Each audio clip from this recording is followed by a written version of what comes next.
city you burn, I'm gonna build one high.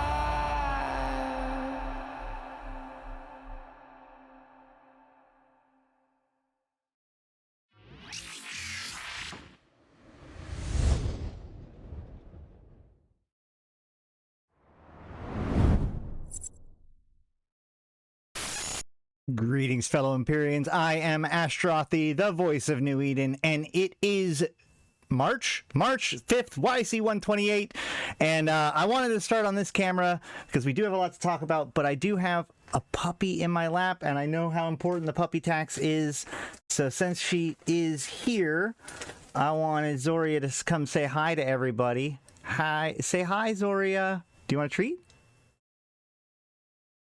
Normally she wants the treat. Is she going to take it? Is she going to take it? Oh, I guess not. All right. Well, she's here. Puppy time is here. Likes for the puppy. Oh, come on. I'm not going to make her too uncomfortable though. But she is here. So we'll see if there's going to be more of that from her. But let's jump into what we are talking about today. We have plenty of news, but before we jump into the real news, I'm actually going to hide this real quick and talk about what's happening here. So, oh, nope. She's like, you offered me a treat and then you took it away. Now she wants the treat. Oh, uh-oh.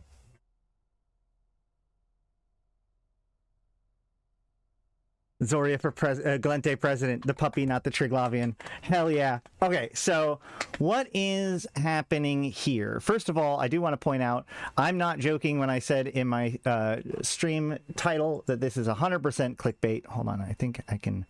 There we go. Whatever, green screen's not perfect, but we're going to run with it. Okay, so my stream title, 100% clickbait, also technically true, not about real life, not the war that you might be thinking, not the CCP you might be thinking, but we'll learn more about that as we go. But the main thing today is that the Convocation of Empyreans / the Invited are going through, we're trying to prepare for all of the excitement that's happening in this upcoming year. And so, in the past, actually, I think it was for the Viridian expansion originally, but, in light of everything that was happening in faction warfare and attempts to support Glente faction warfare, we set up this structure here, the Viridian Forge, in Intaki to support the Intaki headquarters. It's been here since then. We've used it a bit. We've offered it to Glente militiamen to use. We even offered to transfer it to them. Nobody wanted it. Intaki hasn't quite taken off as much as we would have liked. And now we have other slightly different goals, mostly involving, like over on the Mimitar side of things. Tearing down a structure is a real pain in the ass. It takes a week. They can be stolen. It's just a giant inconvenience for everybody. Anything involving the taking down of structures is actually just a giant pain. And so, rather than trying to tear it down and move it somewhere else or figure out who to sell it to or something like that, we have decided to blow it up and to invite you to participate. So this is what we have done. So we have our old holding corp, which used to manage our structures, has now war decked our the Invited, which is our current PvP branch of our operations. And so because Pew Bears war decked the Invited, that gives you guys an opportunity to jump in on this. So what we're going to do now is to get started is we're going to lock this structure and begin shooting it. We've got a small group of people to do this just for now. So go ahead and lock it up and start shooting.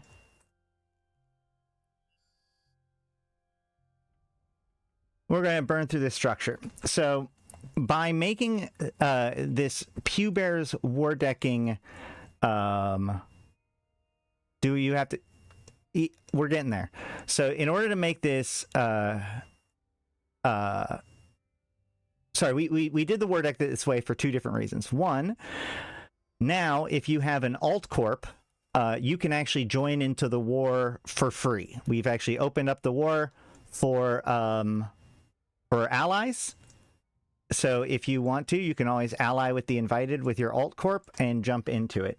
If you are in Malro, you will have to move your character to the invited. If you are an invited and you leave invited, you'll be locked out of rejoining invited for a week because we are at war.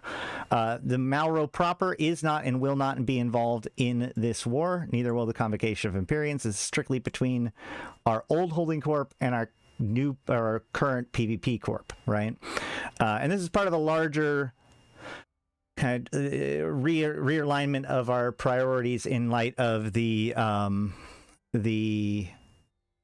military campaigns that are coming and our desire to participate in those.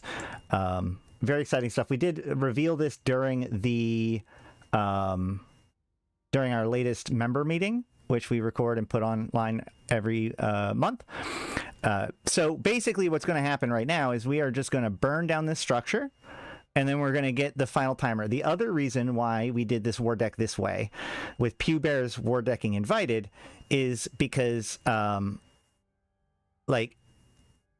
Pew Bears being the aggressor, that means that this structure is the war headquarters, and the war headquarters has a compressed timeline. So like if we had done the war the other way around and the invited war decked Pew Bears, then this structure would have roughly 6 to 7 day timer because it's high sec.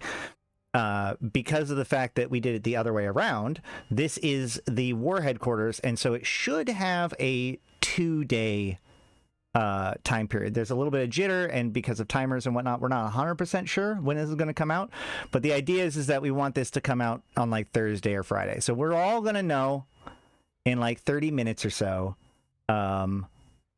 exactly when this is going to come out and when we're going to do the final big bang. I will be giving out prizes and fun. We're going to have fun stuff, inviting you to blow up our structure. We are doing this without it going abandoned, and therefore all of the assets that are contained inside will go into asset safety, which, given the fact that this is a system with other structures in it, it means that the most that anyone's going to have to pay for their asset safety is like 0.5% of its value, 0.5%. So, we did this purposefully, blowing it up specifically to asset safety stuff. Yeah, basically, like this was the most. We did a lot of musing about it because, our allies have used it and our own people have used it and, all that sort of stuff. But this way we can ensure that it never goes abandoned. It doesn't become an ongoing cost to us, and everybody's stuff goes into asset safety in a very clean way that you can pull your stuff out of real cheap. So that is the plan, and that is what we're doing. So while we're doing that, let's discuss the rest of our news, because we do have some news today. Well, this week. So by the way, that is the war in the title, just so that we all, we're all on the same page. But for the other half of this, CCP wants your blood. I'm going to jump over to this latest news because it has, we are at war. Exactly. The Capsuleer Edda. This is hit the news this week, and people that don't really pay attention has had their own reactions to it. So I just wanted to make sure that we talked about this a little bit. But turns out, we're at war with ourselves. Exactly. So this was talked about. This was announced last year at FanFest by CCP, and the project is called the Capsuleer Edda, a history written in blood.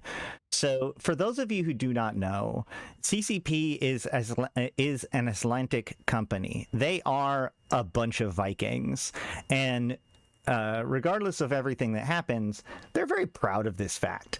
So they often try to find opportunities to kind of show off their culture and history through EVE Online, or through the attention that they have as a company with EVE Online. And so various things like them doing streams from a lava tube, and them introducing the Yule Lads into EVE Online's narrative, etc., etc.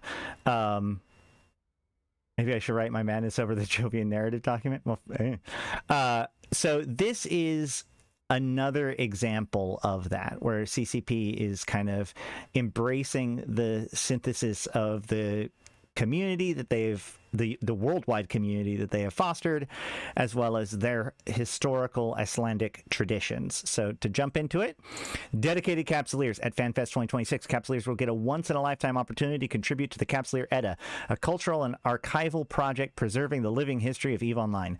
Drawing on Icelandic manuscript traditions and saga culture, this historical project translates a digital player-driven universe into a physical object meant to endure. It brings together calligraphy, historical narrative, material experimentation, and symbolic participation in this entire history of the Capsuleers of New Eden, written in their own blood, designed to last for a millennia. Everything about that's really cool, except for that last line is designed to last for a millennia. We'll see. All right. Did you say Capsuleer blood? Yes, we did. It is a purely symbolic gesture, as blood is not durable writing material. This manuscript is designed to last, so using pure blood would defeat the purpose. Using some blood will make it more meaningful, however. Visitors to FanFest 2026 will be invited to contribute a single drop of blood each, which will be infused with a historically based 17th century ink structure that is formulated to stand the test of time. The project is non-clinical in nature, completely voluntary, anonymous, and non-diagnostic. It will be overseen by trained professionals. One of the things, and I think they talk about this a little bit here, but it's worth noting before anybody goes, wait, how are they drawing all these people's blood at FanFest safely?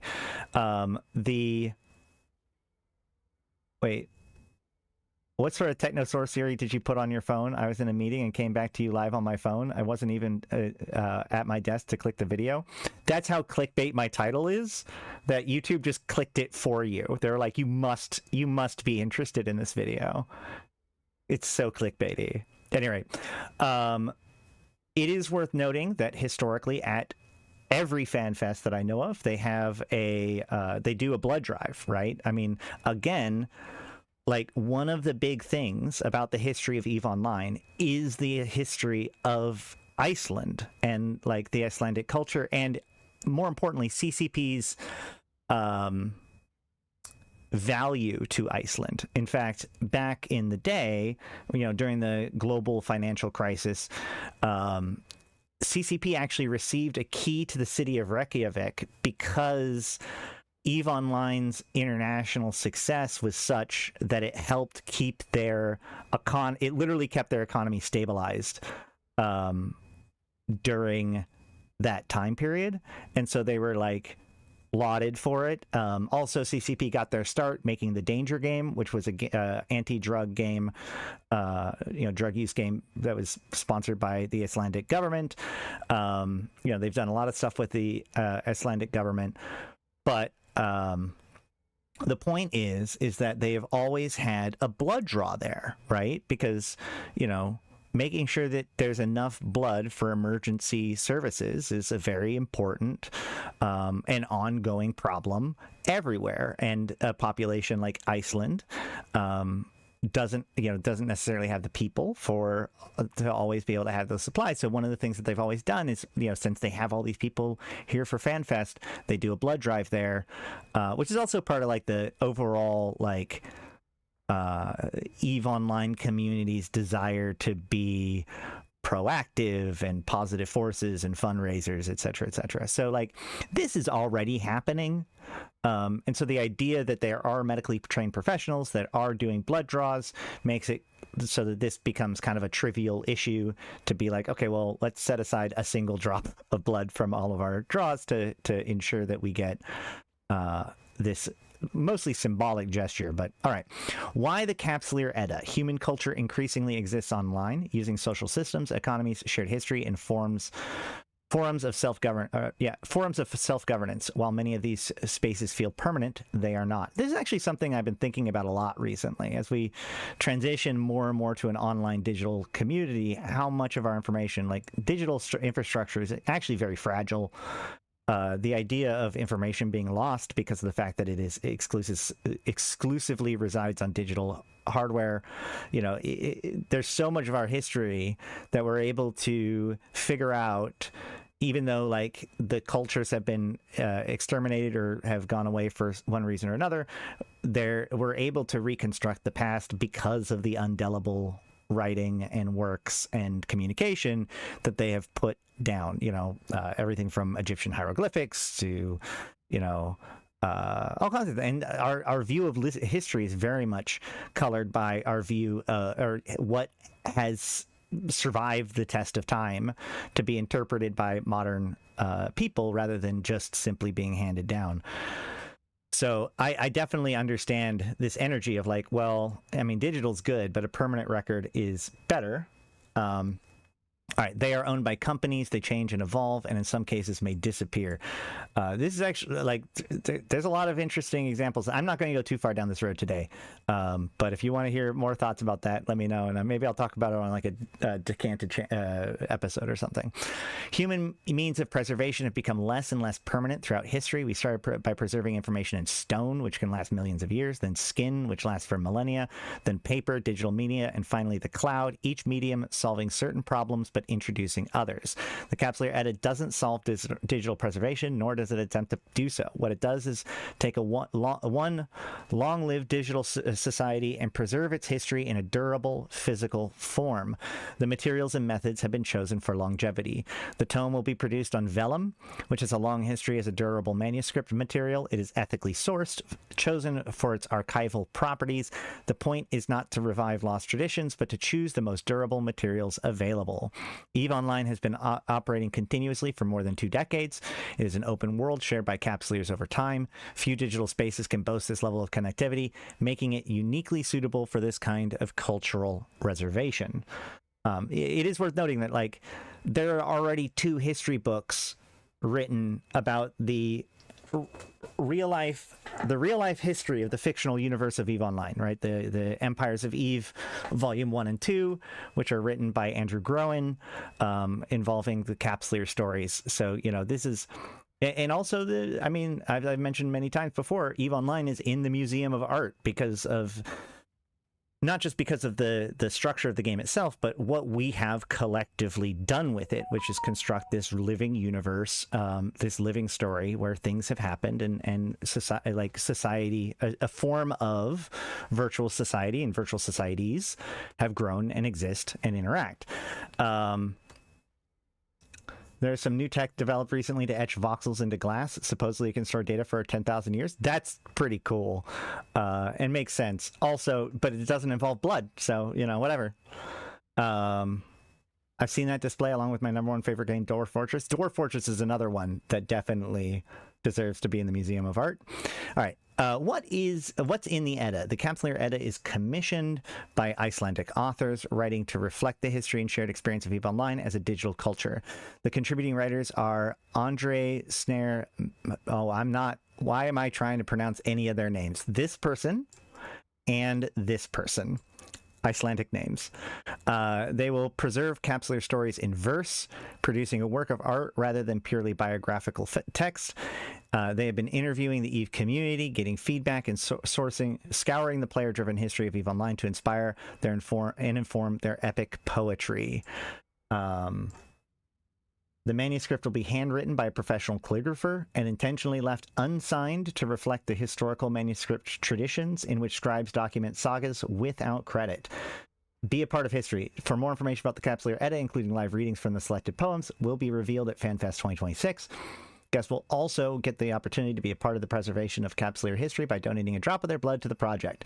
Registration to be part of the project is open until the 2nd of April at 15 UTC. I love how on this blog they remember to specify the time and the day, but all the in-game events they always forget to specify.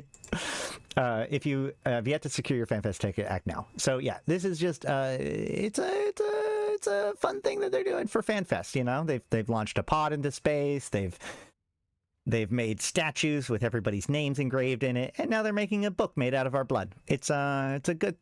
It's fun. It's fun. DNA can DNA can hold a lot of data, but it also breaks down, not pretty quickly, but whatever. Give it a few years and we could suspend the blood drops in glass as data points. I agree. How does my laser miss when it's literally stationed and I'm not moving? That's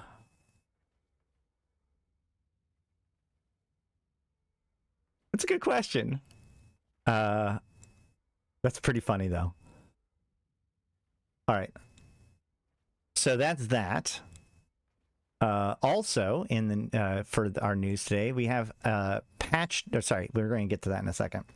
Save 25% on skill training boosts until the 11th of March. You get 25% off of the jump, warp, and afterburner boost bundles. You know, we've covered these before. If you liked them before, now they have 25% off. When they came out, or when they redid the bundles, I did warn people that like they did just do sales on the previous one, so the chances that they're going to do sales again, pretty high. 25% off seems pretty good. So if you've been eyeing these bundles, they are pretty good bundles, and at 25% off, they are really good. Just letting you guys know. I know I cover these things because people are interested to see which ones are good or bad deals. This is just a straight up 25% off, so there you go.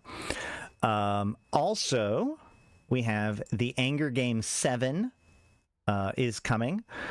So the Anger Games, there are, there's the Alliance Tournament, which is kind of the big player tournament that happens every year now, again, sponsored by CCP, where they come out with like the cool new ships or et cetera. Anger Games, there's been other tournaments too, and the Anger Games is probably the most successful, long-lasting player run tournament. So fitting mavens, Pytha princesses, meta masterminds, and tournament enjoyers of all walks of life. Zoe, we good? We good? Oh, you want it out? You want down? Are you wanting down? Or do you want up? Do you want to say hi? Yeah? What do you think about the tournament? All right. One of New Eden's most beloved and long-standing player-run tournaments, the Anger Games, is back again in April for Anger Games 7. The Anger Games is one of the EVE's longest-running player-organized tournaments, designed and run by members of the community. It's a 7v7 team deathmatch-style tournament with a similar structure to EVE's Alliance tournament, but different enough to create some unique metas and strategies. Player-run competition play a pivotal role in the competition, a competitive EVE scene, allowing pilots to compete, experiment, sharpen their skills, and dip their toes into unique gameplay. In fact, many tournament veterans have had their first structured experience in events like this, and successful teams tend to place very highly at the AT. So to get involved, they need 60 teams, so there's plenty of space. It begins with a 5-team group stage, moving to double elimination tournament. You need to head over to the Anger Games Discord server. This takes place on the Thunderdome server. So that means that you don't need to worry about the funding of your ships or even skills, because I think Thunderdome allows you to just have all the skills. So this is going to be purely like a matter of piloting, as opposed to funding, etc. Prospective team captains should head over to the Discord. Yada, yada, yada. There's rules and points. This is interesting. We're going to be paying attention to it. So the games take place in April. So it's the 11th and 12th and the 18th and 19th, with the finals on the 25th and 26th. So it's over the course of 3 weeks. It will be on the Twitch channel. There will be prizes. It'll be a good time. So, I guess mark your calendars. That's the big news from that piece. But now, before we jump into the new news for the day, I do want to talk about today's patch notes. The patch notes have been pretty quiet for the last few days. We have had basically no serious patch notes until today, where we get a very curious update registered under balancing. As part of today's deployment, 53 new systems have been added to the Tranquility database, although they have not yet been added to the game world of New Eden itself. These systems and the regions that they comprise are not yet accessible to players or visible on the star map, and won't be for a while yet. This new region of space will eventually form an area where newly created characters take their first steps in EVE Online as part of a continued improvements to the new player experience. While these systems aren't apparent from within the EVE client, we know that inquisitive players would have unearthed their presence through other means. Obliques. And so temper some speculations. We wanted to provide you with this brief explanation. Over the coming weeks and months, we will approach FanFest and the summer expansion. We'll be providing detailed information about our plans for this new area of space. Now, it is true, like there's been, we have the Catalyst major expansion. Oh, what? Okay. You want another treat? Is that what's happening? Hold on. Zoe, you want another treat? Yeah? This what you want? What are you shooting for? Oh, all right. So, man, I almost went live a couple of times this week, and it's kind of good I didn't. There's been this like rash of fake news being put out on Reddit about what the Catalyst major expansion is going to be. They should make these systems a VR experience, not actual systems. They could do that, but that doesn't appear to be what they're doing. And we'll look at that in a second. But like, so there has been some reports of stuff that's coming in the winter or in the Catalyst major expansion, but they've all been fake. So there's something about carrier overhaul and like a wormhole one. I read through them and then I was like, oh, these aren't real. Dang it. All right, fair enough. So it's part of the reason why, like, I've been kind of frustrated about figuring out what I should or shouldn't talk about this week. Have you seen the data mining layout of the systems? They're too uniform at the moment. You mean this one? Yeah, so here is the 53 systems. Now, as soon as I heard 53, it made me think like, okay, so what they're doing is, because there's 4 different empires, right? What was it? So 10 would be 40 systems. 13 would be 52 systems. So it feels like there's 13 systems per empire plus 1. Does it really? That's so funny. So there's 13 systems per empire plus 1 central system, and we can actually see that here, where there's this cluster which branches from Fortitude out to the Federation free zone. There's this cluster of systems that leads out to the Crucible. There's this cluster of systems that heads out to Stokar. And there's this cluster of systems that heads to Haven. And we can kind of guess, I don't think actually these colors are right. It feels weird. So like the Federation free zone means that these yellow ones are probably Caldari. Those names sound like they're Sleeper Construct themed to me. The names sound like they are Empire focused, right? Metal, Repute, Gallant, Fortitude, Luster. These are probably, because of the fact that we have the Federation free zone over here, my guess is that all of these are the Caldari ones. And then we have Celerity, Forte, Erudite, that all lead to the Crucible. So I would assume that these are Amarian, potentially. We have Rigor, Triumph, Valence, Solemn, and Tenacity, which goes to Stokar, which I'm going to guess is the Mimitar one, just because of the fact that it's the weird names.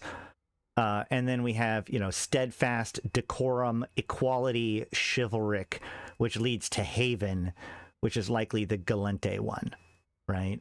And then with the center one being Manifest. Now, what does this actually mean? Now, they did suggest that these are newbie friendly, or these are like designed to be basically the new player experience, which is kind of interesting. Like, it does bring into question, like, the new player experience always kind of leads you off, or at least the latest version of the new player experience leads you off on a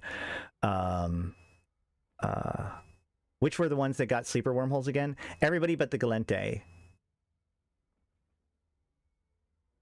No, this is new player experience, and it's Accords.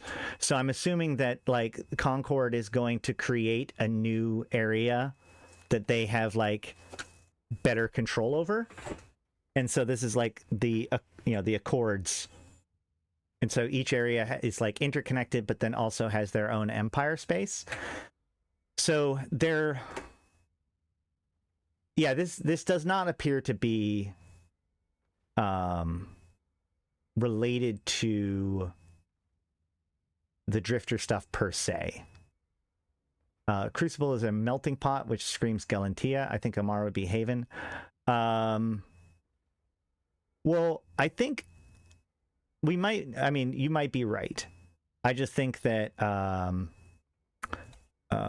some of these names, Daika Hao, Kaita Aino, sounds very much more Persian Amarian than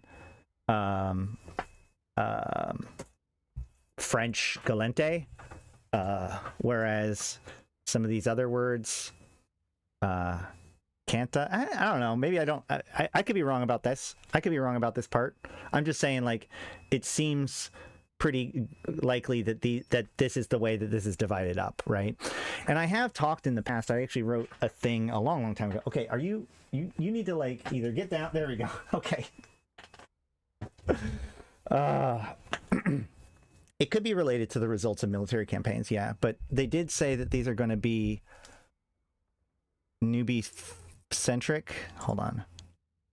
Yeah, it's going to be improvements to the new player experience. So my thought, and this person's thought, did say that, like, oh, this is basically what I asked for in 2015. And you can read this to see exactly what they're talking about. They're talking about like an area of space, because the idea is like, oh, well, we want to be able to give out skill books or, equipment or whatever for stuff, but like it should only be for new players, not for experienced players, et cetera, et cetera.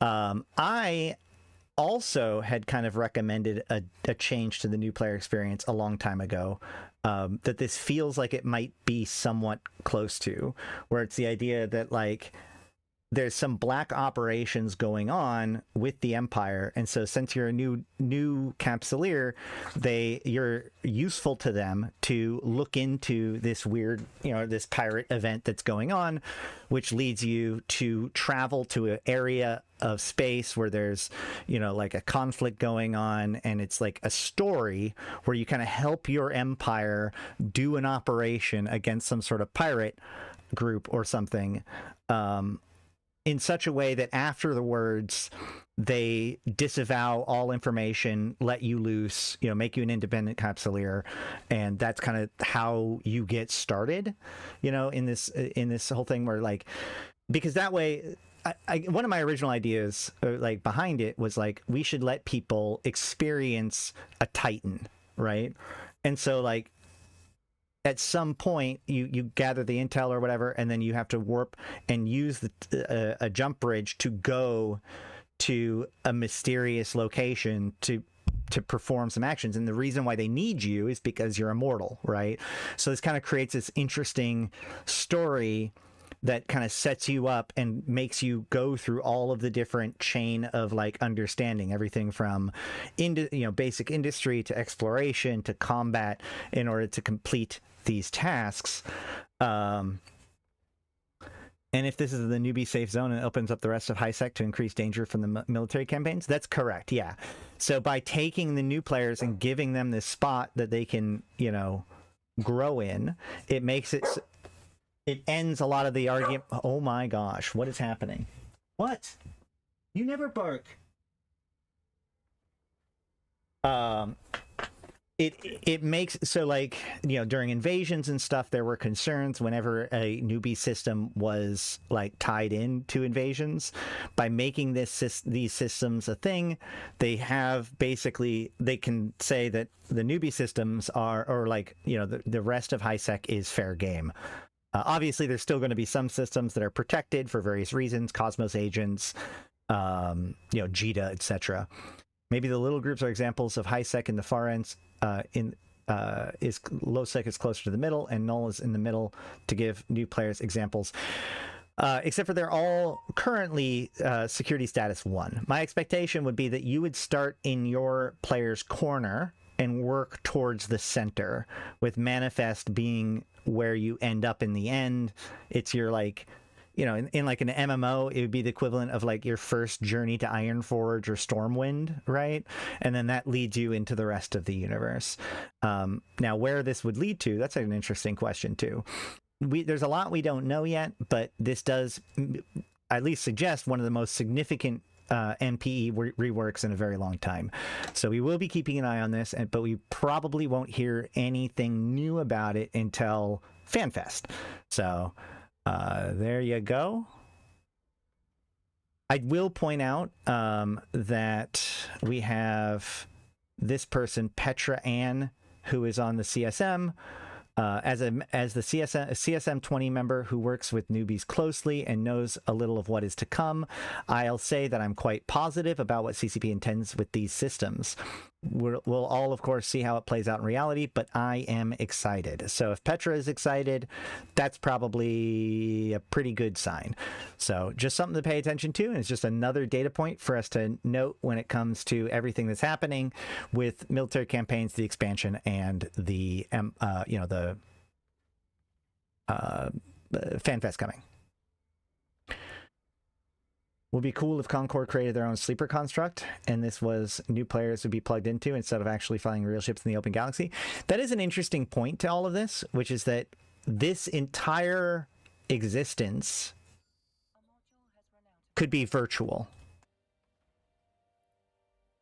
Oh, cycle your guns. Shipcaster in the center that goes to Empire capitals could be that too, for sure. Counter argument: starting in the center and having 0/0 outward gives more reason to expand, add to null, where null is in the center. Again, I don't think that these being nullsec is like even a pretend to be in the cards. This is a very the whole reason why you do this is to create an incredibly controlled environment for things. This also plays into the idea that CCP and I have like backed and forth about a few times, which is the idea of, and this kind of goes back to some of the things you can watch some of the previous chats from CCP, like the developer letters and stuff. There's always been this interesting idea of you choosing your faction. You get to sculpt your character at the very beginning, but the idea that you choose which faction you want to be part of later is something that CCP has been toying around with and whatnot for a very long time. And so like they want to break apart this idea of which faction you belong to and necessarily which one you were born into per se, allowing people to join like semi-officially pirate groups or empires or whatever, right? And so like this also could provide that kind of environment where somebody could theoretically engage with all the different empires and then decide which ones that they want to be friends with as time goes on. Or maybe they get told by the Deathless, hey, reject them all, come with me. This offers a lot of interesting opportunities just based on what CCP has already talked about. But I think the important thing to note here is that they could have done this with like 4 systems, but instead they did it with 53. So like I said, there's 13 systems per empire plus 1 extra for the center, which suggests to me that what they have planned is bigger rather than smaller, right? I remember seeing old character portraits for NPCs with crystal wall paint. Yeah. Yeah, imagine if pirate role players can have their pirate backgrounds. Exactly. Being able to allow people to like, okay, well, at the end of the tutorial, you can choose to be part of the Galente, but you can also choose to be part of the Angels. That could be cool. I always thought pirates should have level 1 or 2 missions in low-sec. I agree. Why? I'm going to go see what's going on with the dog. See if there's something like going on outside or something I need to pay attention to. Oh, almost tripped.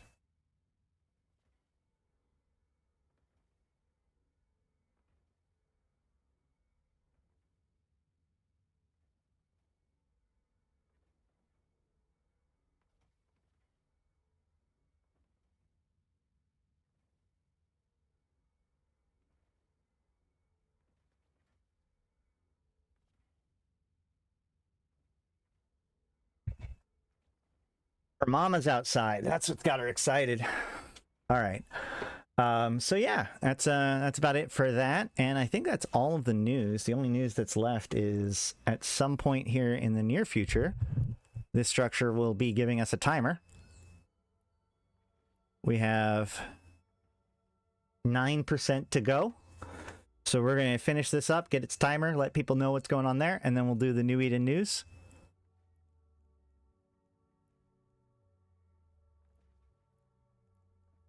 Any questions, comments, concerns about what we've talked about so far while we're waiting?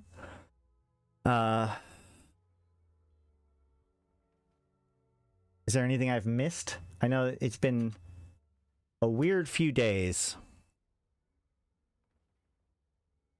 Oh, I do want to talk about this real quick, just as a real quick. This guy, is there any way to force a specific Cloudflare server or avoid one? Every time I have a random disconnect for more than one a day, I go and check what Cloudflare Eve is connected through, and it's always different. So a spotty connection to Cloudflare, pretty sure, is the issue. So is there any way to force certain server or avoid one? Look, I want to talk about this just for a little bit, because I know that Cloudflare got some bad press this week because of the fact that there was a pretty significant Cloudflare outage, and that did impact CCP. The thing I want to point out to people about this, though, is that like Cloudflare is the solution, not the problem. It's kind of like tie-dye. So I can't even remember when this was, but back in like 2016 era, mid 2010s, CCP was having repeated significant issues with DDoS attacks, right? Distributed denial of service attacks, where, a botnet or just whatever, like a bunch of hits onto the server. The server, it takes a server a little bit of time, just a tiny amount of time, but a little bit of time to process each individual request.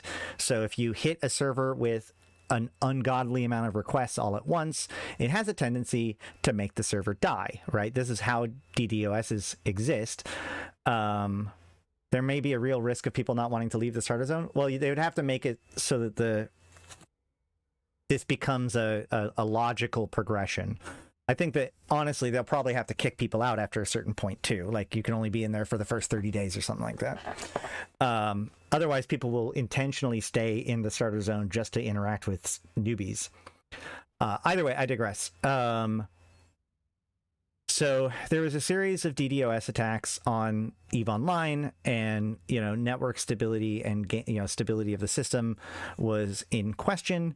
And that's what led them to start to utilize Cloudflare. What Cloudflare does is it provides basically, I don't know if calling it a proxy system is 100% the correct way of referencing it, but the idea behind it is that basically any request to my server instead first goes to Cloudflare, and what Cloudflare does is it allows, because there might be multiple servers that can access something. There might be different, you distribute the load. You have to process 1 million responses a second or whatever like that. You distribute the load across different things, and then you have an organizer. Oh, we have a structure. Hold on, we have a timer. 1 day, 30 minutes, and 15.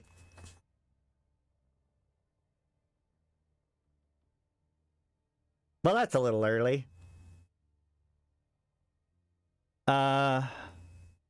Shit. Now I don't know what to do. So oh no.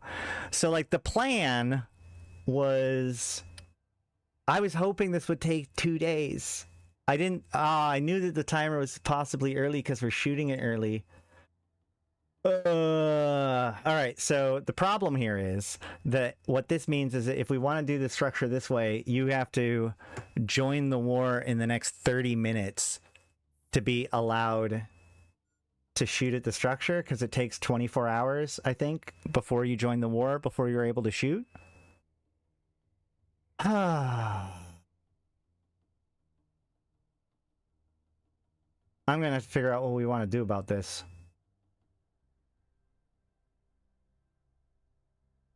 I'm half tempted to let the structure repair and then do it again and try to get like a Sunday timer. We're gonna have to think about this. Is anybody interested in showing up? Does anybody have any thoughts, comments, concerns? Let me know. Let me know in Discord if it's after this show. Whatever. But this timer is 1 day and 30 minutes. So it'll either be tomorrow's stream. It might be tomorrow's stream. You might have to join the invited, and it might be tomorrow's stream. Otherwise, we'll let it repair and hit it again directly afterwards to see if we can get a better timer. Those are kind of the two choices. I would do a poll, but I don't trust YouTube to do those polls anymore. Yeah, you won't be able to join in time. I think we're just going to have to let it repair and hit it again tomorrow and get a different timer and then hope it's going to be on the weekend.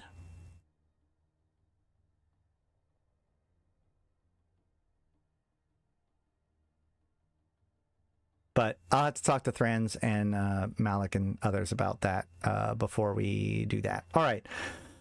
Well, fair enough. Any rate, so with the Cloudflare thing, the point is that Cloudflare is the protector, right? As everybody, as a request goes to hit EVE Online servers, it first hit Cloudflare, and Cloudflare can send it to various proxies in order to kind of distribute the load of, especially things like logging in or, that first hit ping. Black Flag, what about him? So the issue is that, if you have a guy who manages all of your distribution, your server, proxy server distribution system, then, they become kind of the source of failure. So then when Cloudflare has a problem, then Eve has a problem. But the reason why you do this kind of stuff as a software developer is because, like, if Cloudflare has a problem, then their problem is much bigger than your little game developer-ness self, right? And so an untold number of attacks and other, shenanigans and disruptions to EVE Online has been stopped by having Cloudflare as a service. And so the idea that CCP should have had some backup plan does not make sense. Cloudflare is the backup plan. It's why you use Cloudflare, and even with its downtime, it got back up pretty quickly and things were able to continue all right. So that it was an example of why it works more than why CCP shouldn't be relying on it, right? But the thing is, back to that specific comment about specific Cloudflare servers are having issues or whatever, how can I lock in which Cloudflare server I'm on? You can't. That's the point of using Cloudflare for proxies, is that each time you log in, you might actually end up logging into a different endpoint based on what the distribution system does. So I'm sorry, man, that's just how it works. Okay.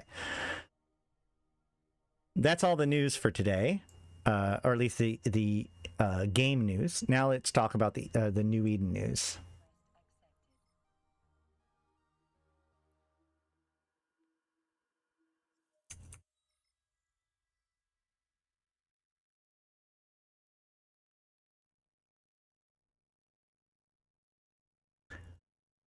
Greetings, fellow Empyreans. I am Ashtarothi, the voice of New Eden, and this is your New Eden news for March 3rd, YC128, election news and presidential profile, Senator Lucas Tenzin. 2 more candidates have joined the Galente presidential race in recent weeks. Borean's governor, Alex Morio, has declared her intention to run while giving a keynote speech at the robotics symposium held in Lusatan 1 Cryodon factory. Morio's bid is being backed by the newly formed Autonomous Party, a federal offshoot of the Intaki Autonomous, whose flagship issue is the greater empowerment of local authorities. Though Monroe's more radical views are not shared by all autonomists, they have thrown their support behind her in hopes of riding her surging popularity to success. The final candidate to declare is the rising star Lucas Tenzin. Tenzin announced his candidacy via Federation-wide holocast. Running as an independent without party affiliations, Tenzin hopes to bring the humanity-first policies that has won over his home region of Everyshore to the rest of the Federation. With three relatively unknown holding the fate of the Federation in their hands, the Scope has dispatched their own Johanna Marcoso to uncover all she can about these very different figures in our new interview series, Presidential Profiles. So there's Lucas. President Profiles Lucas Tenzin. When I think of a presidential candidate interview, I think of high-profile locations, luxurious campaign yachts, aptly named presidential suites, stately halls. So while I was intrigued when Tenzin campaign arranged for me to join him at an ore refinery, I was also a little disappointed. Quote, most of these workers are second or third generation, Senator Lucas Tenzin told me while the refinery union members nodded in agreement. Their sweat, their family's sweat, has been extracted from every ounce of minerals this facility pumps out over 30 years. Now the owners want to lay off 60% of the workforce and ship them out. That ain't right. End quote. Rapturous applause followed. These are the senator's base after all. Lucas Tenzin is a military veteran who came to office after campaigning for labor rights throughout his home region of Everyshore. Tenzin earned the loyalty of his constituents on picket lines and veteran outreach centers, working his way from local welfare campaigns to the Senate floor. After speaking with each and every union member present, I sat down with the senator for a conversation at the refinery break room. While we shared vending machine coffee, he apologized for the wait, saying that, quote, while I respect your publication and its readership, but who knows when I will have a chance to meet with these people again, end quote. Tenzin joined the military at the age of 18. He received a Heart of Freedom Medal for his service, but when I bring it up, he waves dismissively, quote, that I am here today is not thanks to any kind of heroism on my part. It is thanks to the good doctors and the abundance of luck. If one of these refiners were to experience an accident with similar consequences, their fate would be very different, end quote. Few could doubt that Tenzin's interest in the needs of the Federation workers, but his critics have said his interventions on their behalf point to an anti-innovation attitude. Quote, anti-innovation is the kind of mud people love to sling when you call them on their nonsense, Tenzin said, an eyebrow cocked as he leaned back in his chair. Quote, without the interventions of Galente scientists, I would not even be sitting here right now. Instead of being dead, I have a heart that can beat up to 6 times faster than a baseline human, lungs that require half the air, and an eye that can see infrared, end quote. Tenzin received over 37 separate augmentations after nearly dying when his ship exploded. Quote, I am not anti-innovation. I just think that some people are pointing in the wrong direction. Why invest in smarter robots when the infirm would rather transfer to Upwell clones than remain in the Federation? During my first tour, I fought rogue drones in the drone regions, and none of them seemed very keen to make my life better. We have already been gifted with the greatest intelligence the cluster has to offer. We should be investing in the bodies that house them, end quote. When asked what he has learned in his service, Tenzin responds, quote, that when someone shouts duck, you listen. That when someone shouts duck, you listen, to keep your fusion battery contact points clean, and that war is not something you do on a whim, end quote. I changed topics to raise one of the main talking points of this election cycle, the autonomy or independence of the Intaki. Tenzin has already returned to civilian service before President Agard ordered the controversial invasion of Intaki. When asked what he would have done in her place, the senator loses some of his trademark directness. Quote, in the service, you learn wars are not something to start on a whim. I was not a fan of Agard or her way of doing business, but what has already happened cannot easily be undone, end quote. The senator campaign has sought to frame him as a bastion of federal unity, but the issue of local autonomy promises to become one of this election's hot-button issues. I hope that the people of Intaki will continue to choose the protections and privileges of life within the Federation, he continues. Balancing the value of local autonomy with the Federation protection has always been a delicate act. My parents were born on Tesu in Lursutton, Tenzin explains. It is a place with incredible natural preserves, beautiful architecture, and the best damn curry sauce in the Federation. But they choose instead to live in a poor mining colony in the barren wastes of Auckland 6 because there no one called them Jinko, only neighbor. I love to read history. Across New Eden, we see the same story on repeat. People live on one island, they meet people from another island, and they start throwing rocks at each other over the fish that swim in the middle. Time goes on, islands become continents, planets, star systems, but the story remains the same. The Federation was one of the first times we as a species stopped and said, hey, what if we didn't fight over the fish? What if we shared them instead? What a beautiful idea that was. But to keep that idea alive, we have to focus on the whole, not just our personal domains. Otherwise, we're just back to being a bunch of islands with too many rocks and not enough fish. End quote. News in brief. Concord engineers baffled by ongoing Neocom symbology glitch causing confusion among Capsuleers. Megahuvi announces plans for new patriotism-aligned award body. Over 100 dreadnoughts destroyed in Veil of the Silent as Winter Coalition counterattack catches out the initiatives and allies. Tribal Liberation Force claims victory over Amar through Aldonan Constellation. Emperor Bears at Landfall Zoo has cub in captivity for first time. Conflict between Capsuleers continue in drone regions where diplomacy gives way to dreadnoughts. Labor Populist Convention ends early after infighting puts a future of party in doubt. Massive Initiative Supercapital Fleet deployed against Winter Cove forces in Cloudering. Mimitar and Amar militia clashes joined by piratic forces in Dal.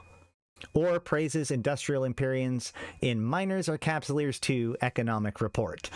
And that is it for your New Eden news for today. For March 3rd, YC128. Now for some analysis. Keep in mind that cloned organs are a thing, so every implant he has is still a choice. Yeah, but like at the same time, I imagine that honestly, getting a mechanical implanted organ to work is probably easier than to clone an organ and put it in. But who do I know? So a few things. So we've got the 3 different candidates. We already had our kind of look at the kind of the most wide, the one with the most name recognition, which is Rodin's daughter, right? I think granddaughter, right? It's Rodin's granddaughter. Yeah. Was an interesting reading on the Federation. I'm pretty sure the Galantia just showed up on people's islands and told them how to share the fish. Well, that's a good point. Although I mean, depends on who's telling the history, I suppose. A few things. First of all, we actually have 2 different people being discussed here. There's Lucas Tenzin, but there's also Alex Morio. Alex Morio has been in the news a little bit, but the main thing that we know about, so she is the Ataki Autonomous Party, or she's being supported by the Ataki Autonomous Party. She is the one that was, hold on, actually, let me pull up the other one real quick. So in this one where Rodin announces their candidacy, we do have another comment by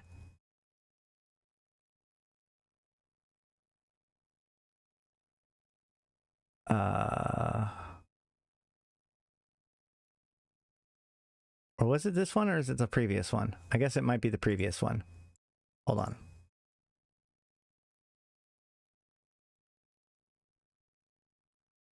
Yeah. Here we go. So Galenti governor says restricting scientific exploration is not the solution to rogue drone emergence.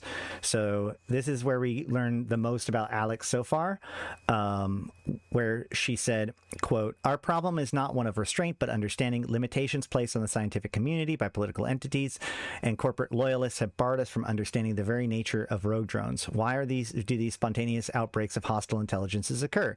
Why are the intelligences hostile at all? These are not questions that we can answer unless we are free to explore." So Alex represents like radical expansionism and specifically focusing on researching and understanding rogue drones. But she also supports the Intaki autonomy, etc. Unlimited research, yeah. And Intaki autonomy. And Creodon representatives have called the speech an important perspective worth listening to. This goes back to one of the things I was talking about before, which is that like we have two kind of conflicts that are emerging. One is, and they're very related to each other, but we have the corporate side of things where Creodrone, they backed her statement here, and she announced her candidacy from a Creodon factory versus Rodin. Rodin is, of course, one of the main people from Rodin Shipyards, which is another corporation within the Federation. And so they very likely could see each other as like opponents in this. Rodin's main position has been much more militarily, Gallente strength, backlash against corporate excellence, in favor of promoting weakness. She's criticizing the backlash against corporate excellence. So like this idea that like their idea is that the strength of the Gallente comes from their corporations and their military forces, right? So whereas Alex is much more kind of revolutionary. I think that Alex really ties into a lot of the energy that got Celis Agard elected, in the fact that Celis Agard's focus was on the peripheries of the Empire. She also was very much supportive of the Yinmei, just like because Alex did her announcement from Lersaten.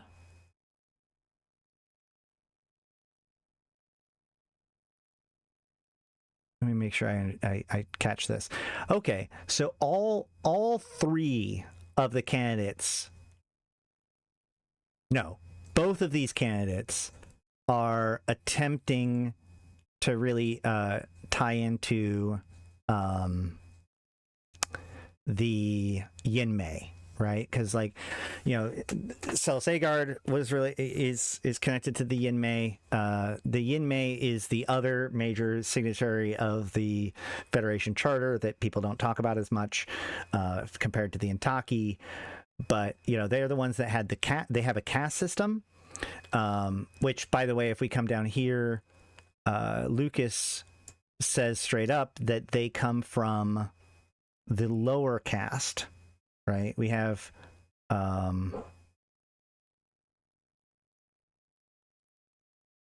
Tesu in Lersaten, and they say that his parents were called Jinko in their homeland and left to not be called that. So if we go to the lore page on Lersaten, we see that it's the system of the Yinmei, and the Yinmei have a caste system, which was pretty controversial. It's what caused the civil war that ended up getting the Deathless involved and ending it. But we can see that the Jinko caste is the lowest, the middle and lower classes in Yinmei society. Whereas a lot of the previous support for Lersaten and like by Celis Agard and her supporters were actually from the Sangdo caste. So Celis Agard got a lot of support from the upper caste, whereas the new guy is specifically evoking the lower caste of those people, which plays into the fact that Tenzin is very much a humanist. He's the one that tried to get the more welfare support for people due to the Automated Industry and for Democracy Act by Celis Agard. He's also the one that got her kicked out, impeached because of it. So, he is very strongly in support of the people, whereas Alex represents a much more disruptive point of view, unlimited research, election reforms, that kind of stuff, which of course with Rodin being more of the classic Federation hawkish leader that specifically evokes Gallente strength and enemies of the Gallente, including I think the Caldari. Didn't she say something specifically about the Caldari? Yeah. While Rodin was quick to condemn the former President Agard, she called the problem of federal interference, not industrial integrity. Private innovations are the key to our dominance over the Caldari threat. So, very different attitude towards things. But these two seem to very much be in kind of, they're much easier to contrast, right? One is very much about like innovation and studying of drone technology and artificial intelligence. The other one would rather us see less artificial intelligence and automation and more augmentation, right? This guy is not against augmentations. This guy is just for, he's against replacement, right? He thinks that augmented humans are superior to artificial intelligences. And while this isn't exactly the same, this does harken back a little bit, at least to me, to the Jovians, right? The Jovians have two different factions. They have the modifiers and the statics. The modifiers believe that they should continue to modify their biology. They should continue to perform unlimited research on their own biology and their own form in order to seek a more perfect, manifestation. Whereas the statics believe that that is dangerous and that they should focus on like not messing with their biology, but rather kind of working with what they have, so the modifiers are more genetic manipulation, whereas the statics are more suspended animation. Like they're the ones that eventually become the sleepers, right? Or at least some factions of statics. So in the same sort of way, we see this like humanity versus artificial intelligence debate arising within the Gallente, with the side argument of like Creodon versus Rodin. And I think that's kind of where we're going with the elections. Now, what this means for the timeline of the elections is kind of interesting. I actually would have expected today to be like the last day where it was reasonable that the elections could be starting. However, this came out on the 3rd, which was 2 days ago, and this is only the first of 3 presidential profiles. So obviously, it's probably not happening this week. It may still happen this next week, but we're going to have to see how fast they roll out these presidential profiles. I assume that this means we have 2 more New Eden Newses before the actual event starts. But I'm also kind of just saying that so that way I can be wrong and they can start the event tomorrow and we can all enjoy it. But, once again, I'm curious to see what everybody is going to be supporting for this election. I, for one, am throwing my weight behind Alex, but I'm interested to hear what you guys have to say. The thing that I find missing in all of these news articles that is the most interesting to me is that there's no foreshadowing to some sort of problem, right? So like if we actually go back to New Eden News, if we like look at so the Crimson Harvest comes here, right? But if we go back to like the previous few stories before the Crimson Harvest, we can see things like, nope, it's not on this one.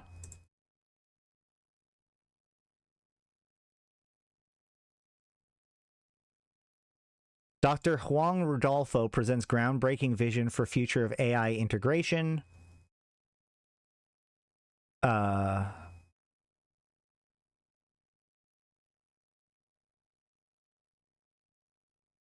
There's a couple of other notes, but this idea of like, there's this thing happening with Juan Rodolfo leading up to the actual,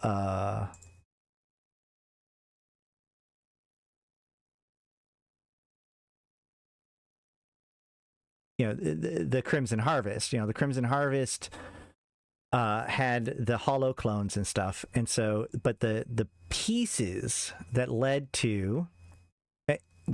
Interesting. The hollow clone was developed on the same planet that... that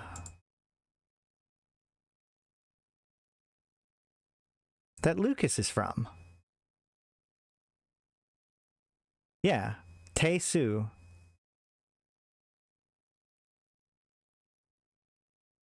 Well, that's interesting. Man, the Tae-Su. All right, so, you know, my point is that as Crimson Harvest was getting ready, we did see in the news these little whispers about this guy, Rudolfo, and his projects. We can probably actually just search his name and we'll see, like, oh yeah, we even see, like, all the way back in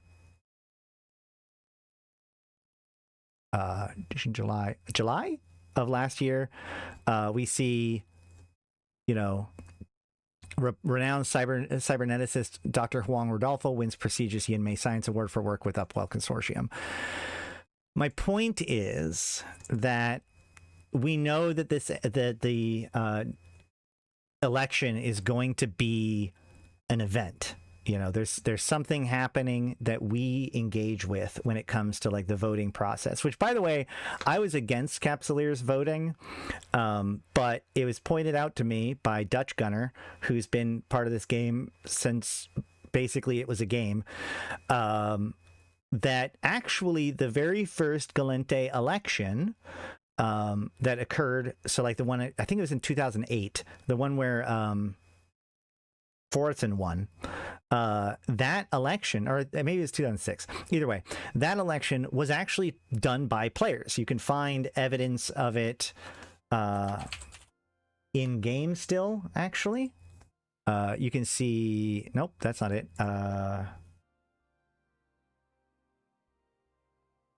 Can I find it? Yeah, the Gallente 106 election holoreel.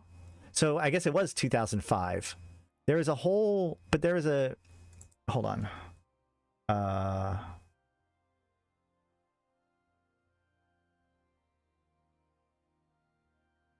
Hold on. What's his name? Fortin. How do you spell his name?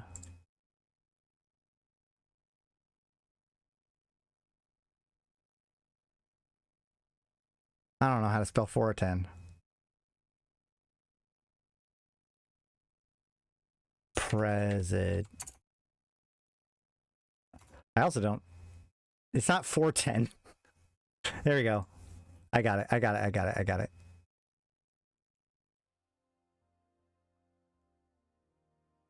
Oh my gosh. Yeah, Fortin voucher. This is a candidate voucher for Sora Fortin used to determine the biggest supporter of this particular candidate for selecting candidate emissaries. So this was a voucher. Thank you. So there was a whole thing where where they collected vouchers and people would turn them in order to vote on things. We even see, like, here's Black's vote voucher, etc.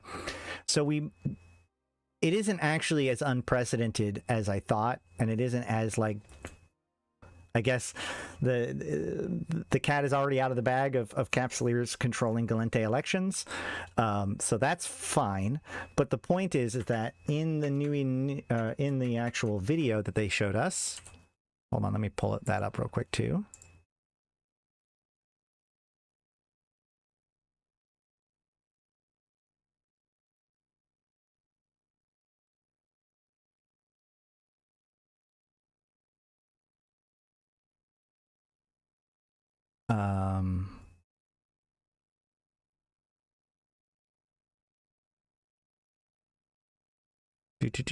Where is it? Gallente election. And yes, I have the sound off just in case you guys are worried. So we have, here we have Soraya Rodin, which is the Progressive Party. We have Lucas Tenzin, who's the independent candidate. He's the guy that's pro-welfare, pro-humanity, pro-augmentation. And then we have Alex Morio, which is the Autonomous Party. She's election reform. she's rogue drone research, etc., etc. So here's the thing: is that when they talk about, let me actually put the audio on right here.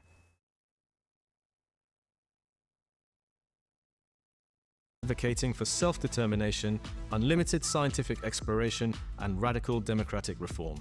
Keep an eye on broadcasts across space for more information regarding the election and how to cast your vote, take on challenges, and earn rewards. Okay, so as they're saying that, information about how to cast your votes, get rewards, etc., etc., they're showing this rogue drone site. So chances are there's going to be something involving rogue drones with this election. So my question that I have is, what is going to happen? Like, what event occurs between now and the beginning of the election that causes us Capsuleers to have to get involved, that involves hitting rogue drone sites? Now, there's definitely, like, it's not a huge leap to get us there. But my point is that I've been scouring this stuff for, like, where is the setup for the other shoe to drop, as it were. And what, other than, you know, the overall threats with, like, rogue drones and the Kali rogue drone, God, what's the name of that place? It's the Kali rogue drone. What are those things called? What is that place called?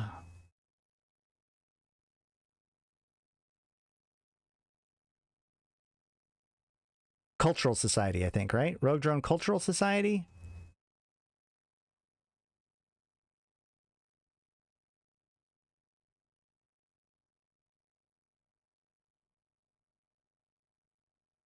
I don't think it's going to be here.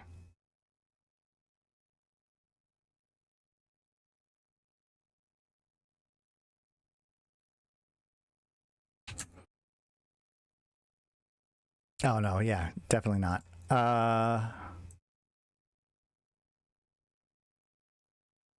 Is that what it is? Rogue Drone Cultural Society?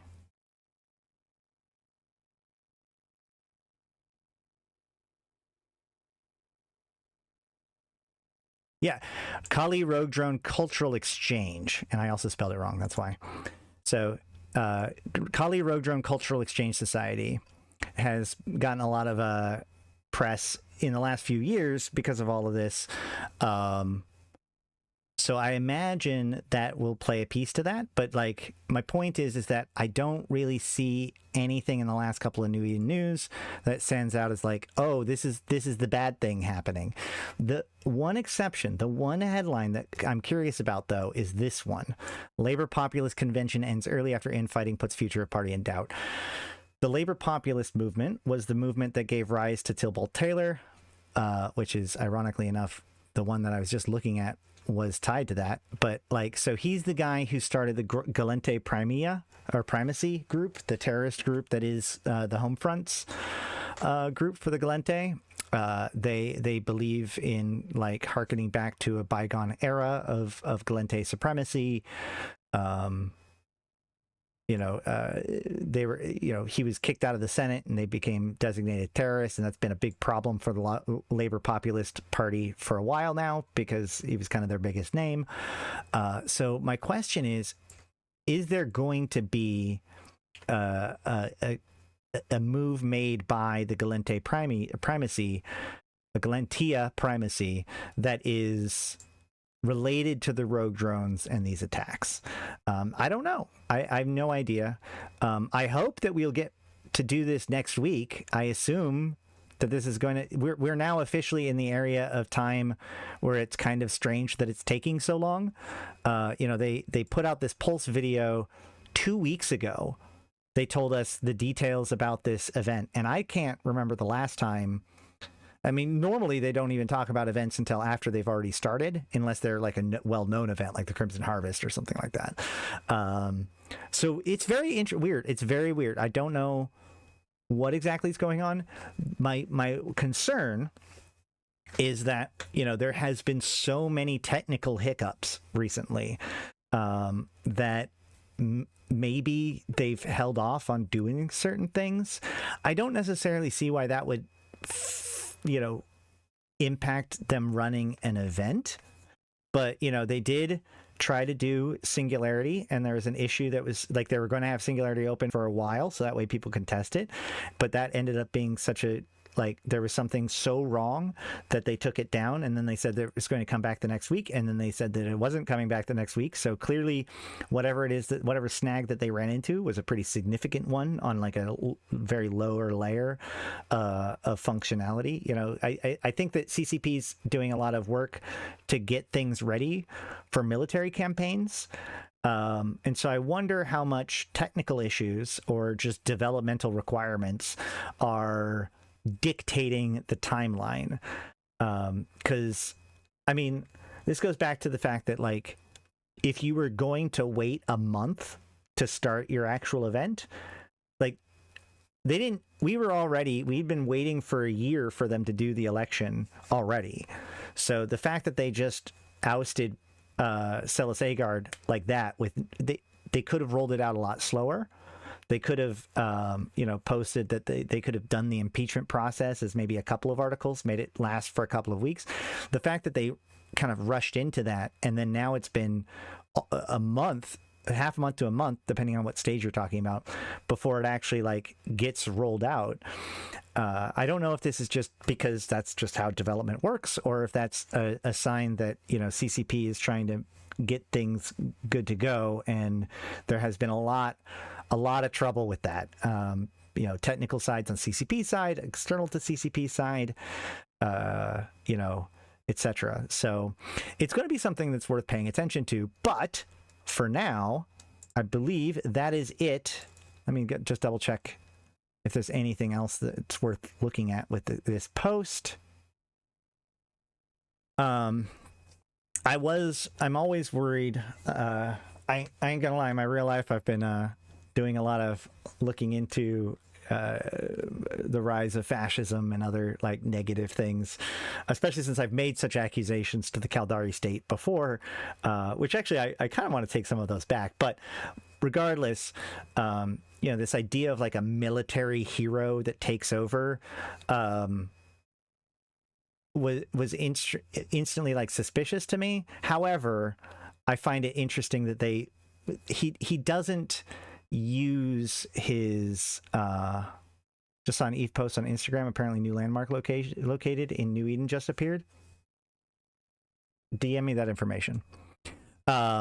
He talks it down. He doesn't make a big deal about it, so I'm not really worried about it too much when it comes to like, is this guy like secretly some sort of like terrible populist? I don't see any warning signs about that per se. The one thing I do find that's interesting about this, though, is Nwega Huvi announcing for a patriotism-aligned awards body. Because again, it's the Caldari again. The Caldari have militarized their population. They are very much in that kind of racial and national identity rhetoric world. And so, maybe this is actually the direction where this is going. What?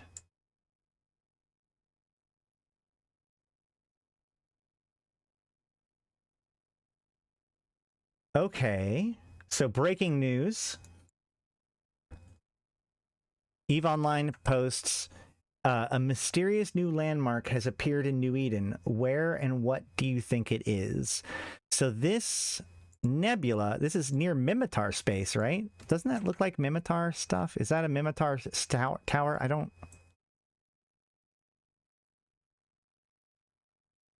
Does anybody know any information about this yet? Yeah, it's got to be... I think it's probably Mimitar. Are those Caldari towers? Are they Caldari towers? Because they're white.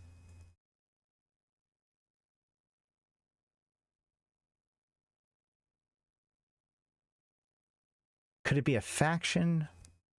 Hold on. Wait. Let me go look at the New Eden News, or not New Eden News, but Hobo Leaks.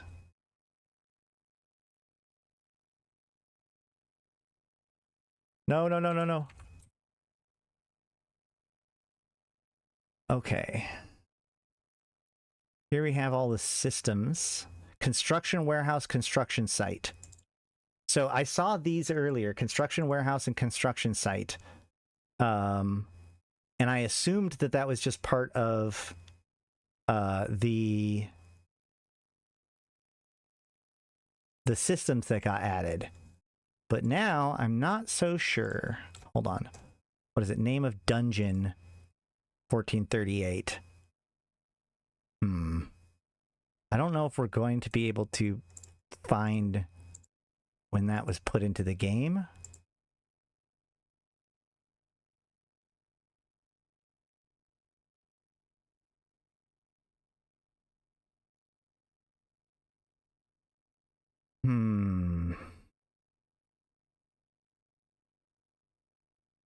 This was the faction warfare mission stuff put in. It's the Caldari Tower. Let's look.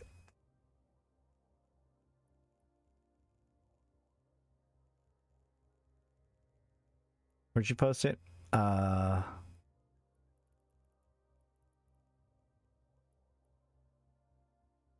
See, this is I don't know though. Well, maybe. Okay, maybe. I feel like this is too silver. That looks so much like it looks like it's whiter. Hold on a second. Variations.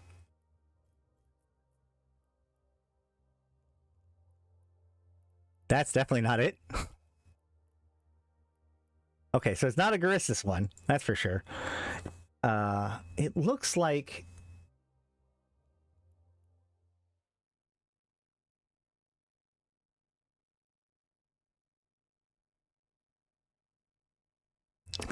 that looks so Thucker to me.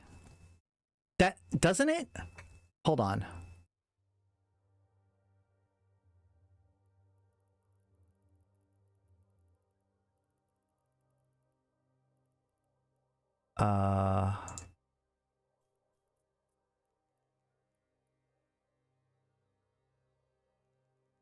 Well, that doesn't look right.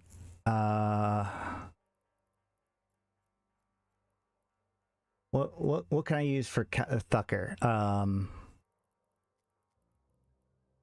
They have stations. Yeah, wait. That is definitely, it is so not a wormhole. That is almost certainly Mimitar. So we can see, like, this is the Thucker look, right? Because it's white with this camo on it. That doesn't look like it. That's too... I feel like...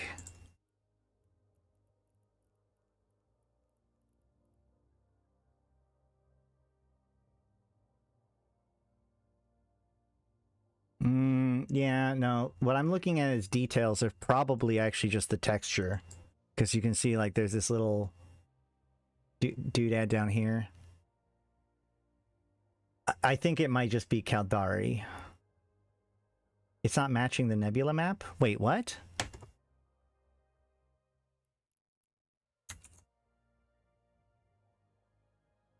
I know, there's no event today. It's really weird.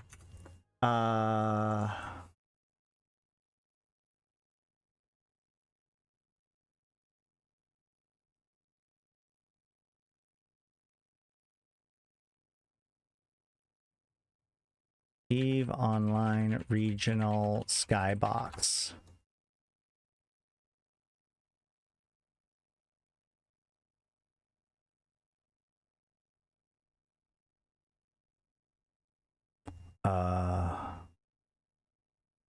Sorry, I'm just hunting for any kind of resource.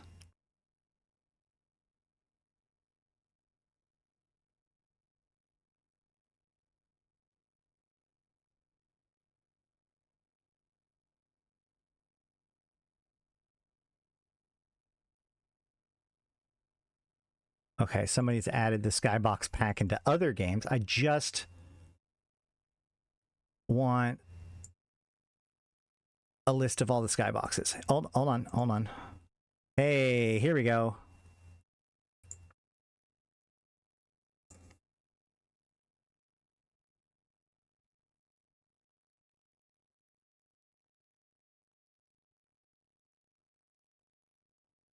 Okay, yeah.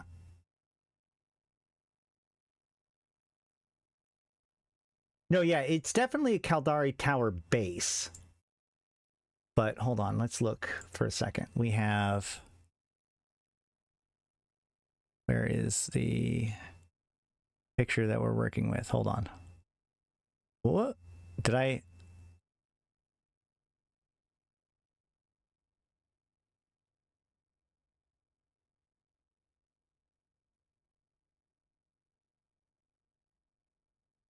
Okay. So we have this picture here. And then... So it's definitely not that one.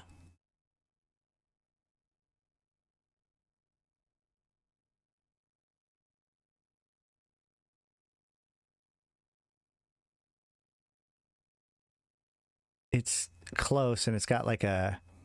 Call it like a heart looking thing here.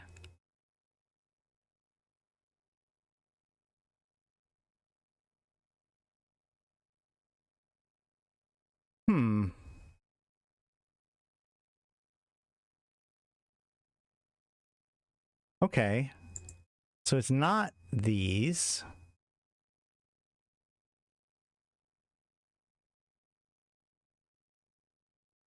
It's probably not Galente.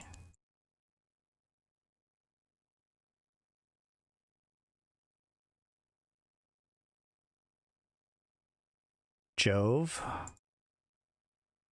Caldari.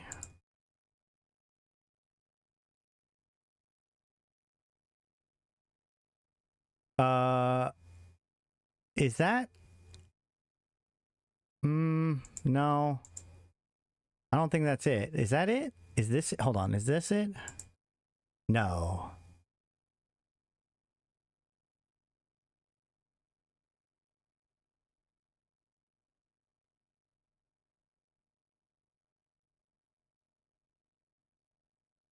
Looks like WCSP area, but not the right shape.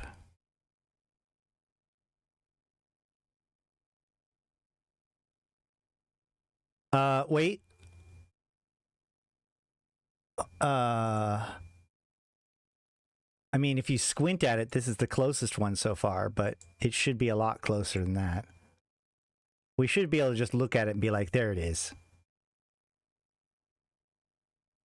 Seems like a C. You had the nebula.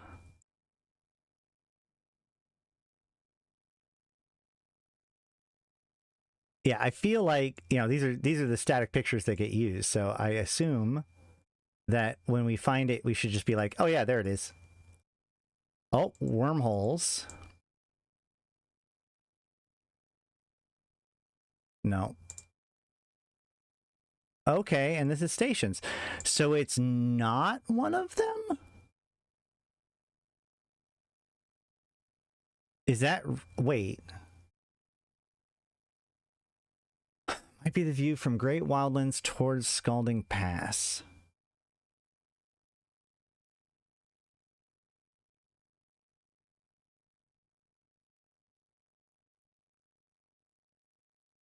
Do we want to just go and check it out? I've got apparently nothing better to do today.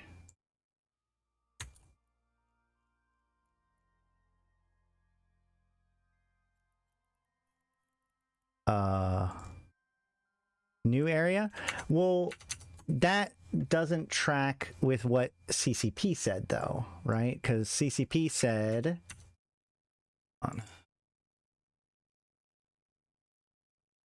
It's in Uli? Wait. Is that real? People have already found it? Wait. Okay, so it's in Uli? That's Uli? Is that why I feel so familiar? We will go check out it did appear in New Eden, so like, yeah, it's not a new thing, or it's not. It's got to be somewhere where we can access. Okay, so somebody's found it. They say that it's in Uli. We're gonna head there now.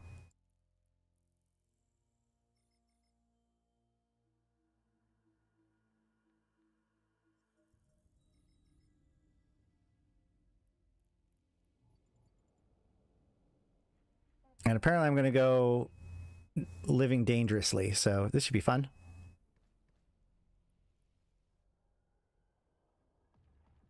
Let's hope I don't die. It's Terra. That's right, it's Terra.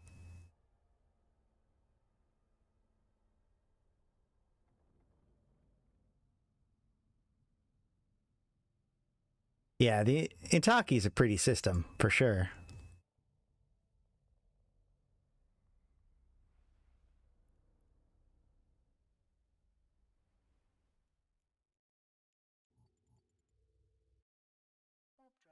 All right, so we're on our way to Uli. This is Cloud Ring, yeah. Mm-hmm. That is the Cloud Ring Nebula.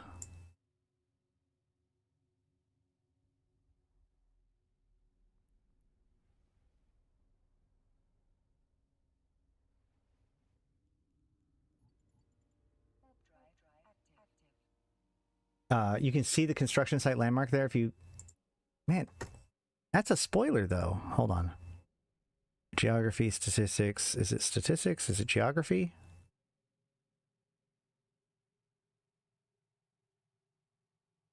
It's got to be a...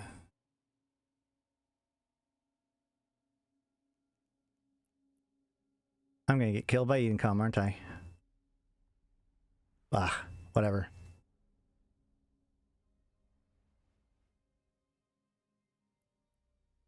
Nice. Towers, but no rats. Awesome. Perfect.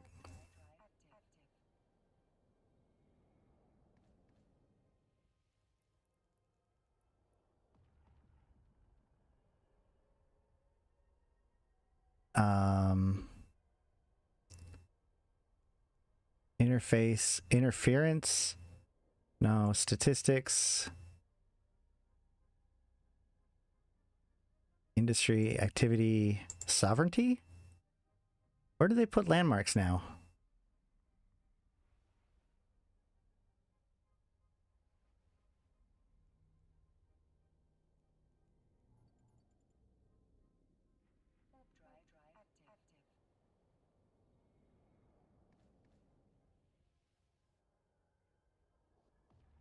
Huh. I thought they had like a landmark thing.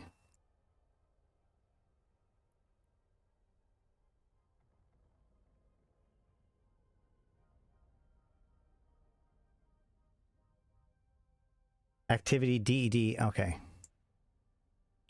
DED agent site report?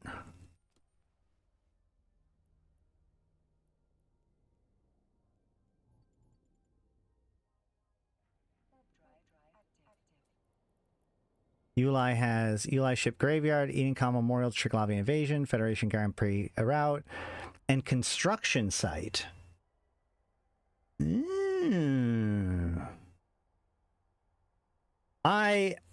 Okay. I predict that this is related to the new systems that just got added into the game, and that the exit point from Manifest, or whatever that center system is, yeah, Manifest. The Manifest will connect to Uli. That Uli will be like and the reason why this is because when I talked to CCP about this back in like 2019, and they were like musing about this idea about a new player experience where you actually like do some stuff before you join a particular faction, they were already thinking about like basically bringing all of the new player experience to Uli as like the foundations of it. Now obviously they went with the air career, or the air program first. Is Uli where the SOE epic arc starts? No, but it is extremely centralized. In fact, like this is why Uli used to be the home region, or like this used to be the trade hub. but they routed ship like routes around Uli to make it less valuable for that, which is what ended up with Jita becoming the one. But why a Caldari tower? Who knows? Because like they're just using a stick. I've seen them use the Caldari tower most often when it comes to their assembly stuff. In fact, I even think that like when they were doing like assemblies for like the war build up before Uprising, I think that they probably use Caldari towers for that too, just because like it's just the most iconic of the pause towers.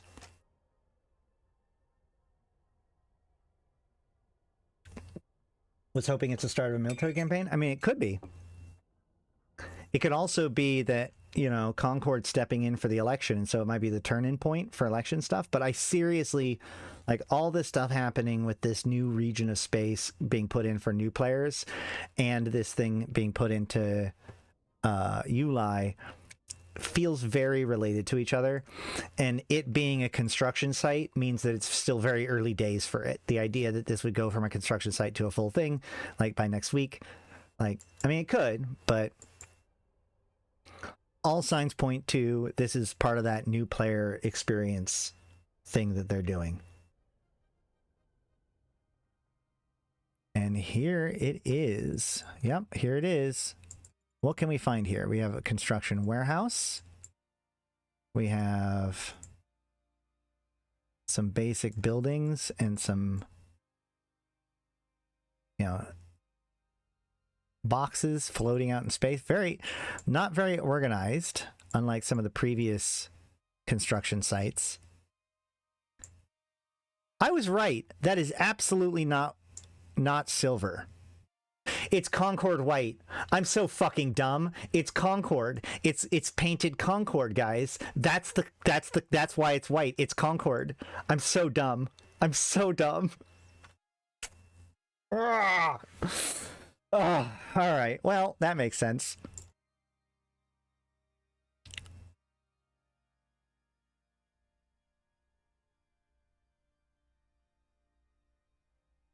I feel at least a little bit vindicated.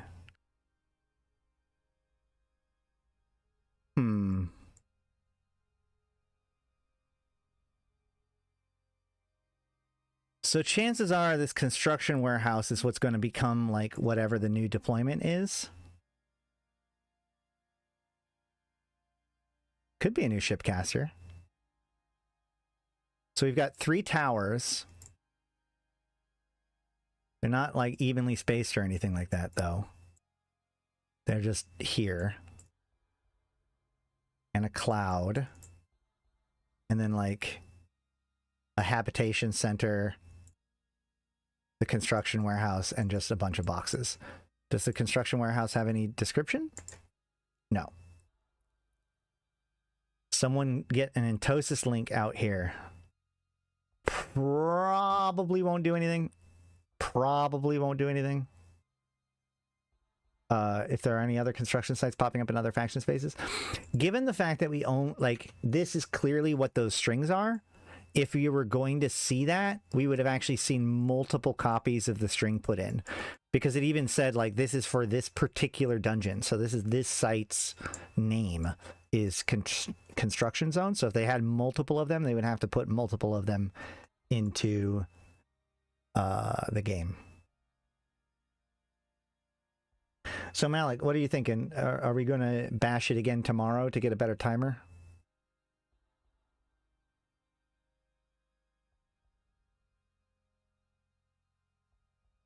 Where are we exactly? We are... Oh, no, it like literally it's 24 hours from right now. When we finished the bash, it was 1 day, 30 minutes. So at this point, I'm kind of tempted to just let that timer resolve, and then we rebash it tomorrow as soon as it comes repairs and get a new timer. And that gives people time to join the war if they want to. So we're closest to Friday's still good. Yeah, but like it makes it so that nobody can join in though. Uli 9. I don't know anything about what happened at Uli 9. There also is a station here. The Concord Bureau is not too far away. And the UI Graveyard is here. Oh, I wonder if this is related. I wonder if this is probably only minorly so. But this is on the same basic grid as this station, which was the station that got damaged during the Empyrean Age. So it feels like a little bit like another like nod to that. They could be building an alternative station. Oh. There we go.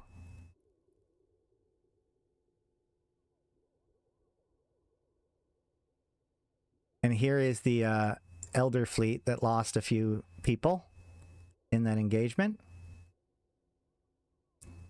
Yeah.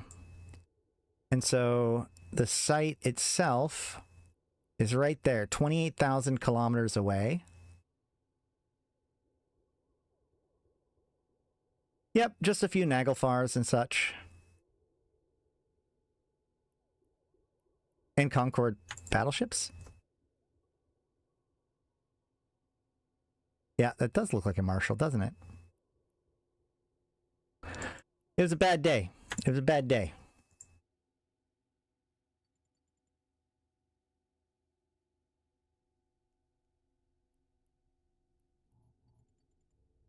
All right, well, so there's a new construction site as well as the New Eden News.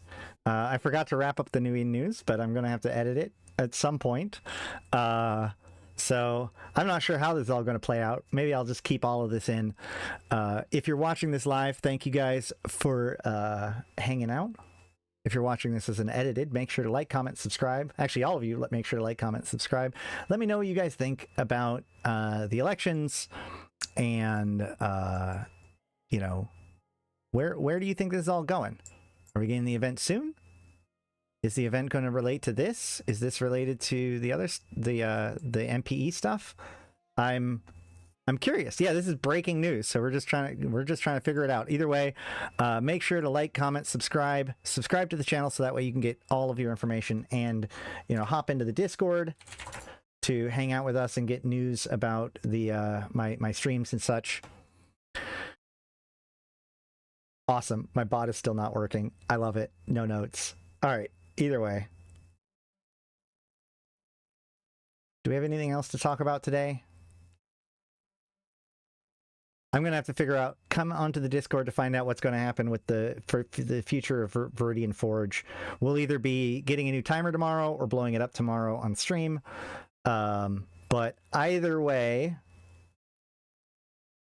what a confusing day. Do we have anything else to cover? Anything else to cover? Last chance. Anybody want to bring up anything? Did I miss anything?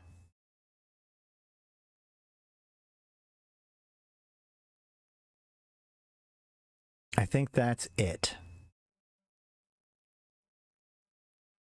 Very curious. All right, lots of cool stuff happening. I will see you guys soon. I've been Astronauthy. I've been playing this game since 2010, talking about it since 2012. I'm here to put even into context for you, my fellow Empyreans. Thank you guys so much for coming and hanging out. Interesting day. Lots of weird stuff going on. Maybe you'll get your VR arena in the Nubia area. Well, that's what I was saying. Like, I honestly think that like it'd be kind of interesting for that new area to be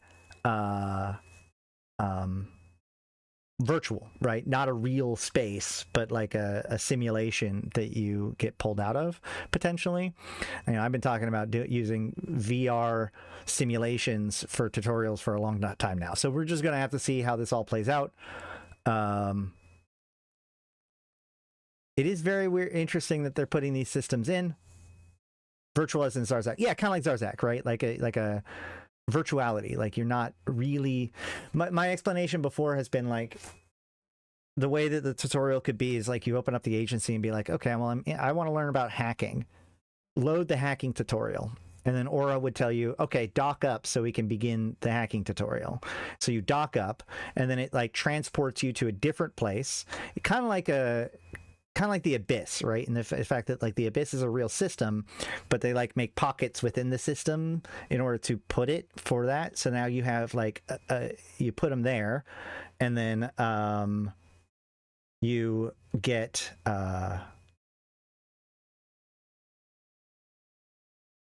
like they have control over what's happening to you, and like when you unplug, you just put them back where they were. But you can give them challenges and stuff. Mimitar has null access. What about Glente? Mimitar, okay, so the Mimitar have null access through the Thucker. The Caldari have null access through Syndicate. The Glente are one of the few places in the game where it goes directly from high sec to null sec. So that's kind of interesting. But both the Amar and the Glente have pretty prominent low sec islands, high sec sections of space that are not connected to contiguous high sec, but are only connected through low sec. CCP mentioned that they wanted to close the arc with the Deathless. Could it be linked? I would say that they more suggested that they have closed the arc of the Deathless, that has wrapped up. I think that the Deathless could very much have something to say about stuff that's happening, especially when it comes to the Vanguard. But as I've suggested, I think it's going to be more like, up until now, the Deathless has been doing things and the Empires have been responding. At most, I think we will see the Empires are now doing something, and maybe the Deathless will have some sort of response to it, but not necessarily be the main like motivational character that's pushing forward the plot. Caldari Syndicate since when? Since Uprising. Yeah, if you open up the Syndicate region, and we go to, I think, Sovereignty, we can see that the Caldari actually own a constellation of Syndicate. It was given to them by the Intaki Syndicate. Closing an arc just means it's not focused on Deathless, would go quiet like the Trigs have been since Postulant form. Somewhat, yeah. Random thought, add the hacking minigame as an option whenever you put up a market order. Try to live workers fees. Okay. Yeah, well, I would really love it if like the Deathless or somebody else breaks in, and that's actually what I suggested in my original one too, where like as you're going, no, the rest of the Syndicate is Intaki Syndicate, which is independent of both Glente and Caldari. That's why it doesn't show Glente, it shows Syndicate.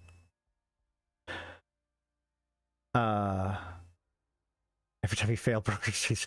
So like the idea is that you're working with some Black Ops group of the Empire, which is why they have to keep it secret, and that's why they disavow all knowledge of you and your operation after the fact, which is why you can kind of enter into the game as a blank slate, as it were, after this is done. This is my original pitch, not what CCP is necessarily doing, but this is what I was talking about before, like years ago.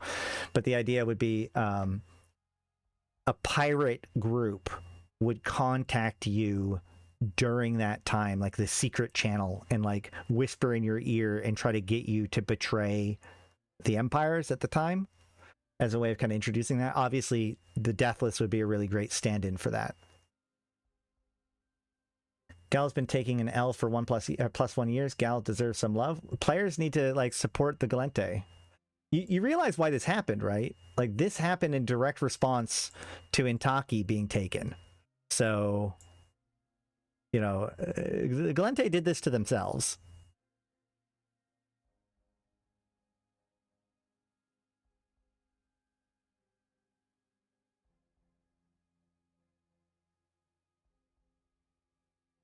But we can actually see over here, where is it?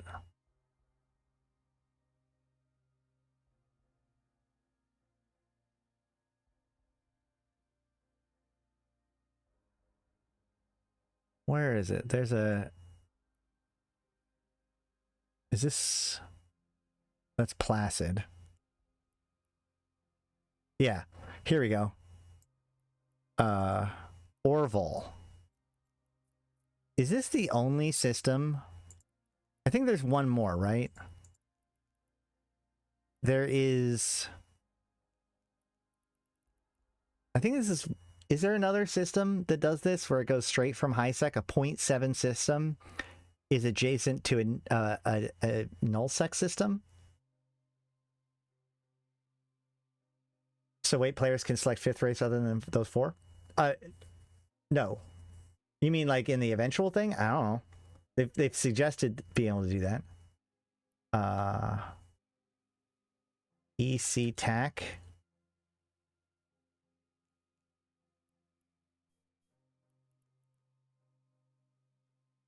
EC TAC is not. That one's not it. Oh, there it is. Yep. Okay, so the Caldari and the Galente both have a solar system that leads directly into ISEC.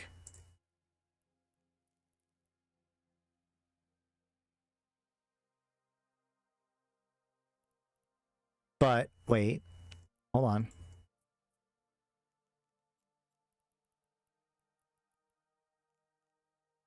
Oh yeah, okay. Never mind. Head GP? Yeah, that's the low sec entry point, right? No, it is high sec. Okay, so there are a few. Conid. But this one's different though, isn't it? Hold on.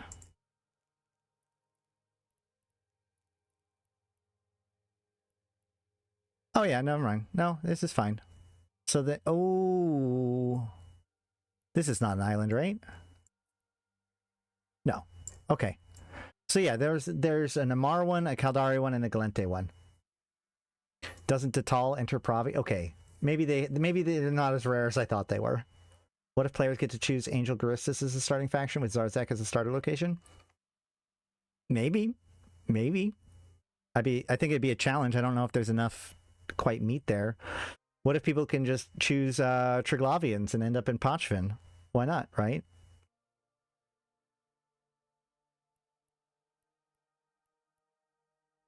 I don't know.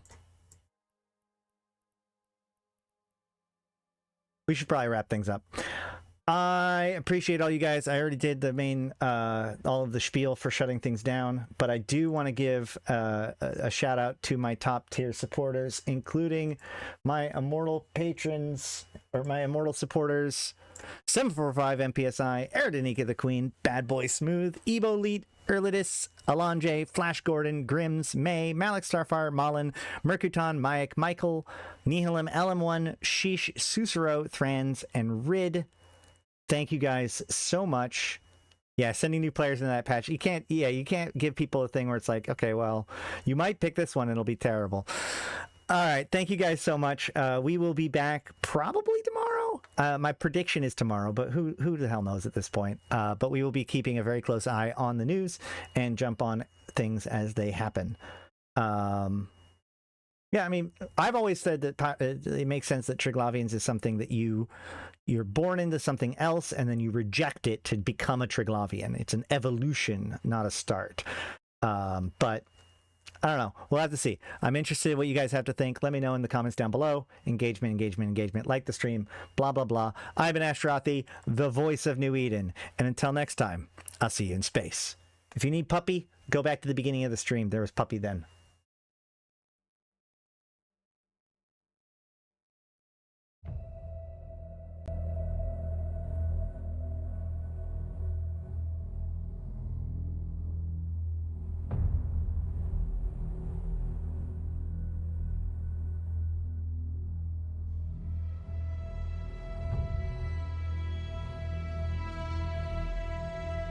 Bring on the wrecking machine.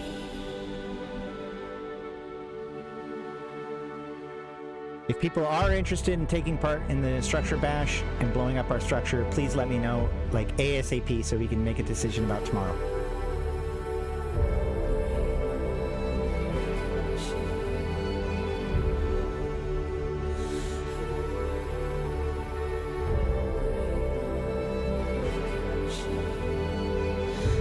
Every city you burn, I'm gonna build high.